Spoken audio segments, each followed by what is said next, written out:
서울의 30평대 아파트를 팔면 경치 좋은 시골에 그림 같은 전원주택을 짓고 텃밭 가꾸며 평생 연금처럼 쓸 돈이 남을 줄 알았습니다. 이것이 바로 퇴직을 앞둔 우리가 꾸는 가장 달콤한 꿈입니다. 하지만 1년 만에 그 꿈이 산산조각 나고 가진 것마저 잃은 채 도시의 작은 월세방으로 기어 들어와야 했다면 믿으시겠습니까? 이것은 소설이 아닙니다. 영상 제목 속 부부의 이야기는 결코 특별한 실패담이 아닙니다. 통계청 공식 자료상 도시로 돌아오는 역기농률 8.6%에 불과합니다. 하지만 한 농업 전문지의 보도에 따르면 현장에서 체감하는 실제 실패율은 30%를 훌쩍 넘는다고 합니다. 10명 중 3명은 시골로 떠났다가 다시 돌아온다는 이야기입니다. 오늘은 막연한 환상이 어떻게 한 가정을 무너뜨리는지 그 처절한 과정을 한 부부의 이야기를 통해 들여다보고 우리는 어떻게 이 비극을 피할 수 있을지 현실적인 답을 찾아보겠습니다. 대기업에서 30년을 꼬박 일하고 퇴직한 김민수 씨, 그의 나이 61세였습니다. 퇴직금과 개인형 퇴직연금을 정산하고 평생의 보금자리였던 서울 외곽의 8억 원짜리 아파트를 처분하자 부부의 손에는 약 12억 원이라는 묵직한 현금이 쥐어졌습니다. 아내 이은희 씨와 마주 앉아 세운 계획은 완벽해 보였습니다. 4억 원으로 충청도에 땅을 사고 아담한 집을 지었습니다. 창밖으로는 사계절이 그림처럼 펼쳐졌죠. 남은 8억 원 중 3억 원은 생활비 통장에 넣어두고 5억 원은 오랜 지인이 강력하게 추천한 고수익 특용작물 영농조합에 투자했습니다. 월 300만 원 이상의 안정적인 소득을 보장한다는 말에 부부는 이제 돈 걱정은 끝났다고 믿었습니다. 여기에 매달 들어올 국민연금 150만 원까지 더하면 도시에서보다 훨씬 풍족한 삶이 펼쳐질 것만 같았습니다. 하지만 문제는 예상치 못한 곳에서 아주 조용히 시작되었습니다. 퇴직 후 직장 가입자에서 지역 가입자로 전환되자 매달 수십만 원대의 건강보험료 고지서가 날아오기 시작한 겁니다. 보유한 주택과 토지의 과세표 준액 약 3억 원, 그리고 월 150만 원의 연금 소득만으로도 건강보험료와 장기요양보험료를 합쳐 매달 20만 원에 가까운 고정 지출이 발생했습니다. 도시에 직장 다닐 땐 회사가 내주던 절반의 우산이 사라진 뒤에야 부부는 비로소 비를 온몸으로 맞아야 한다는 사실을 깨달았습니다. 두 번째 균열은 사람들 사이에서 생겨났습니다. 김민수 씨는 도시에서의 경험을 믿고 마을의 대소사에 사사건건 의견을 냈습니다. 이건 이렇게 하는 게 효율적입니다. 제가 예전에 대기업에서 프로젝트를 해봐서 아는데 그의 의도는 선했지만 원주민들의 눈에 그는 그저 배운 척, 있는 척하는 외지인일 뿐이었습니다.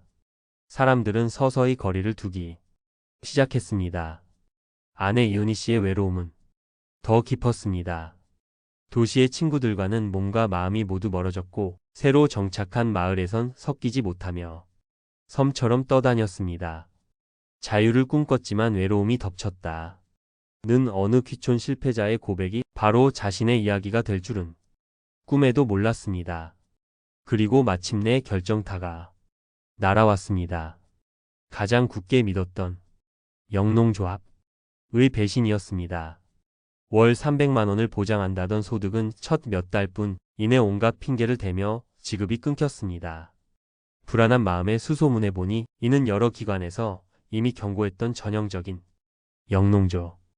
영농조합법 인형 사기였습니다. 고수익을 미끼로 은퇴자들의 목돈을 모집한 뒤 소리 소문 없이 사라지는 수법에 피 같은 돈 5억 원이 공중으로 사라진 것입니다. 투자금은 연기처럼 사라졌고 남은 생활비와 쥐꼬리만 한 연금만으로는 눈덩이처럼 불어나는 고정비와 시골 생활의 각종 유지비를 감당할 수 없었습니다. 생각보다 고된 육체 노동은 쑤시는 허리 통증만 남겼고 깊어지는 정신적 고립은 부부 사이의 다툼만 늘렸습니다. 결국 1년 만에 부부는 정성 들여 가꾼 텃밭과 그림 같던 집을 금매로 처분했습니다. 손에 쥔 돈은 3억 남짓. 그 돈으로 부부는 서울의 변두리 보증금 1억에 월세 80만 원짜리 빌라로 기어들어올 수밖에 없었습니다. 자, 김민수 씨 부부의 1년은 너무나도 가슴 아프게 끝났습니다. 여러분이라면 이 상황에서 어떤 다른 선택을 하셨을 것 같나요? 하지만 이 실패가 단순히 운이 나빴거나 사기꾼을 잘못 만났기 때문일까요? 지금부터가 진짜 중요합니다. 실패의 원인을 알면 우리는 다른 길을 갈 수 있습니다. 첫 번째 원인은 돈의 착시 효과입니다. 김민수 씨 부부는 12억 이라는 자산의 총액에 취해 매달 꾸준히 빠져나가는 현금 흐름의 무서움을 간과했습니다. 은퇴 후 자금 계획의 핵심은 통장에 찍힌 숫자의 크기가 아니라 연금처럼 매달 마르지 않는 현금 흐름을 얼마나 안정적으로 확보하느냐에 있습니다. 특히 지역가입자, 건강보험료처럼 퇴직 후 필연적으로 발생하는 비용 구조의 변화를 계산하지 못한 것이 치명적이었습니다. 두 번째 원인은 준비 없는 막연한 환상입니다. 한 보도에 따르면 귀농 준비 기간은 해가 갈수록 점점 짧아지는 추세라고 합니다. 충분한 정보 탐색과 경험 없이 일단 가보면 어떻게든 되겠지 라는 막연한 기대감으로 떠나는 사람들이 많아졌다는 뜻입니다. 전원생활의 로망만 줬다 보니 농업의 고된 노동, 지역 사회와의 융화 문제, 부족한 기반 시설 같은 현실적인 어려움은 애써 외면하게 되는 것입니다. 마지막 원인은 우리가 외면해서는 안 될 구조적인 배경입니다. 최근 발표된 통계에 따르면 우리나라 농가 수가 사상 처음으로 100만 가구 아래로 무너졌고 농가 인구의 절반 이상이 65세 이상이라고 합니다. 이는 우리가 기댈 수 있는 젊은 인프라와 활력이 농촌에 부족하다는 뜻입니다. 고령화된 공동체에 새로운 사람이 정착하기란 개인의 노력만으로는 넘기 힘든 거대한 벽이 있을 수 있다는 이야기입니다. 그렇다면 우리는 이 실패를 어떻게 피하고 소중한 꿈을 지켜낼 수 있을까요? 4가지 현실적인 대비책을 제안합니다.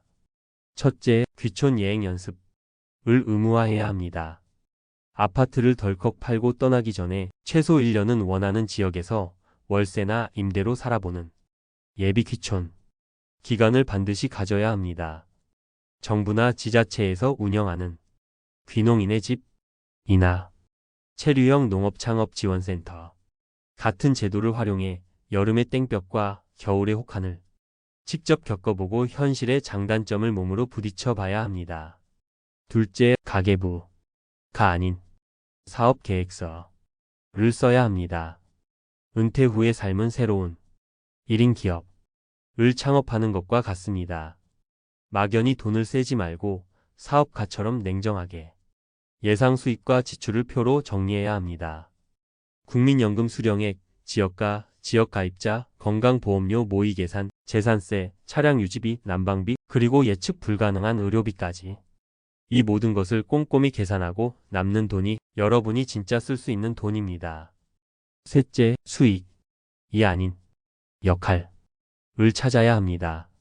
시골에서 큰 돈을 벌겠다는 생각은 실패의 지름길이 될 수 있습니다. 수익 창출보다는 내가 그 지역 사회에 기여할 수 있는 나만의 역할을 찾는 데 집중하는 것이 현명합니다. 내가 가진 작은 기술을 나누는 재능 기부, 마을 공동체 활동에 대한 적극적인 참여, 작은 봉사 등 돈이 되지 않더라도 사람들과 자연스럽게 어울릴 수 있는 연결고리를 만드는 것이 고립을 막는 최고의 방패가 되어줄 것입니다. 넷째, 위험한 유혹을 분별하는 금융 문해력을 길러야 합니다. 기획부동산, 영농조합 투자, 고수익 묘목 분양 등은 은퇴자를 노리는 전형적인 사기 수법입니다. 원금 보장 고수익이라는 말은 100% 사기라고 단정하십시오. 퇴직금과 같은 피 같은 목돈은 절대 한 곳에 전부 투자해서는 안 됩니다. IRP 계좌를 통해 연금으로 수령하며 세금 혜택을 받거나 가장 안전한 예금 상품 등으로 나누어 안정적으로 운용하는 것이 철칙입니다. 전원생활의 꿈 자체는 결코 나쁜 것이 아닙니다. 문제는 그 꿈을 현실로 만드는 치열한 과정이 생략될 때 발생합니다. 오늘의 이야기가 여러분의 소중한 꿈을 꺾는 절망이 아니라 더 단단하고 현실적인 계획을 세워 마침내 그 꿈을 이뤄내는 예방주사가 되기를 진심으로 바랍니다. 기억하십시오. 낭만은 철저한 준비라는 땅 위에서만 비로소 아름다운 꽃을 피울 수 있습니다. 오늘 이야기가 여러분의 은퇴 계획에 작은 등불이 되었기를 바랍니다. 내용이 도움이 되셨다면 구독과 좋아요를 통해 저희 채널을 응원해 주시면 큰 힘이 됩니다. 또한 비슷한 고민을 하고 계시거나 여러분만의 지혜가 있다면 댓글로 생각을 나눠주세요. 여러분의 소중한 경험이 지금 막막한 길 위에 서 있는 누군가에게는 절실한 지도가 될 수 있습니다. 다음 시간에도 여러분의 삶에 실질적인 도움이 되는 깊이 있는 이야기로 찾아뵙겠습니다.